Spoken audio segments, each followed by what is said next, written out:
bunch of Norwich School students were going on strike, marching through the city. So I heard about that and I really wanted to join in, because I think it's fantastic that young people have really joined this movement for action on climate change, and I guess it all started with Greta Thunberg in Sweden. One of the things that really struck me when I went to the protest in Norwich was completely youth-led. I thought there'd be some teachers organising it or some adults sort of leading it, but it was completely run by children. One of their taglines is what's the point in going to school basically when we have no future. So I think it's really powerful when you have young people that are prepared to not go to school and to stand up and say that we want to change.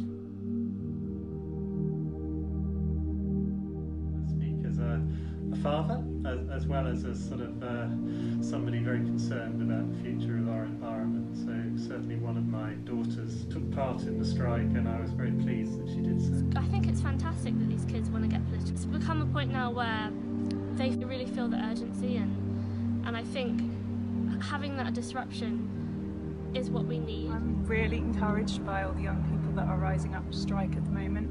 I think the young people have such a stake in the future of our planet, and I think it's really important that they are standing up and making their voice heard. I think for so long they've almost been ignored, and as a mum with young children I worry about the future that they have, what the planet's going to be like in 50 years time, 100 years time. So I think, yeah, it's really exciting that young people are standing up and doing something now. Yeah, absolutely. I think a lot of adults, or maybe my parents' generation or older, are feeling a bit apathetic, and the young people still have a sense of they have an optimism, we can change something. So I think it's really important that we hear those voices, because those are the people that are going to inherit the worst effects of the environmental degradation and climate change. It would be a really good thing if the voting age was lowered, because obviously the decisions that government makes is going to have a big impact on young people, and we really need to make some decisions now and change the way policies are executed now if we're going to stop climate change and the really bad impacts happening. So I think and young people probably have a stronger stake in those decisions being made sooner. I guess I'm a young person, but people my age, students, older people, the elderly, everyone has to get on board this movement and build on the momentum that it's already getting, because we can't just leave it to the young people. To accept and recognise the state of emergency that we're actually in now.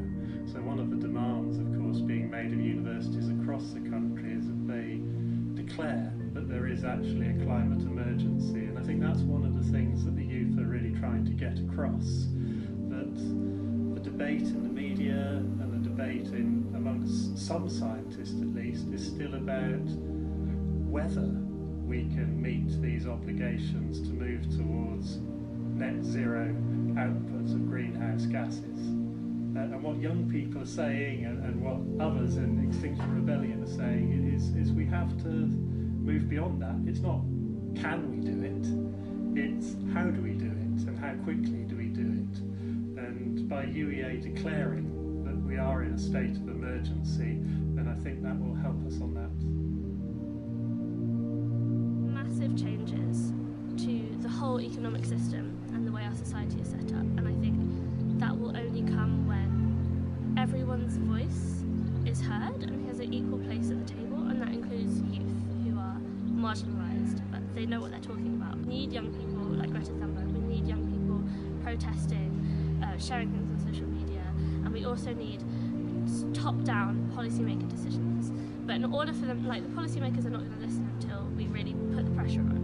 I think it would be good if there was more education within the national curriculum about environmental issues, not just about the science, but how it affects people day to day, not just in our country but in other countries as well. There's so much inequity in the world, and so many of the impacts of climate change are affecting poor people or young people who didn't actually cause those problems in the first place. So I think the rich countries that have been a big source of carbon dioxide, need to start taking responsibility for We that. have to think about the young people who are already facing the effects of climate change, who are in the global south, who are black and ethnic minority children. That is what we need to think about first, because we still are talking about climate change as a kind of when it happens, but it is happening. It may just not be affecting us as such at the moment.